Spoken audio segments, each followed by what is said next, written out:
टकसाली gate बहुत पुराना area है, यहाँ टकसाल हुआ करती थी। अकबर के दौर में भी ये दरवाज़ा यहाँ बना टकसाली गेट, तो यहाँ टकसाल होती थी।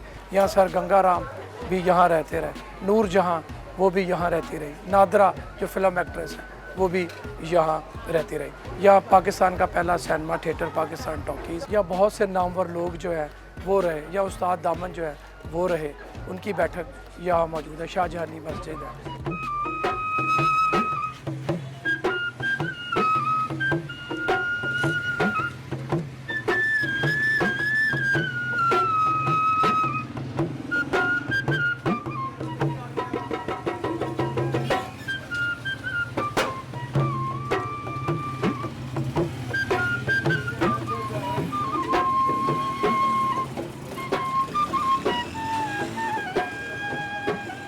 पुराने ज़माने की ये चीज़ें हैं, ये तो मतलब जब देखते हैं इंसान का दिल खुश होता है।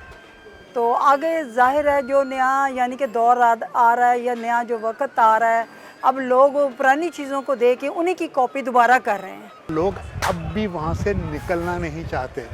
दे belong to that place, they consider that is us. बहुत ज़बरदस्त था। इसमें बहुत फेमस लोगों के घर देखे हम लोगों ने, और उसका सारा जो बाहर डेकोर है उनका वो एज़ इट इज़ जो है वैसे का वैसा ही है। आर्चेज़ मुझे हमेशा से बहुत पसंद हैं, और वो झरोके, वो गलियाँ, वो सारी वो ब्यूटीफुली उन्होंने उसी तरह से उनको महफूज किया हुआ है।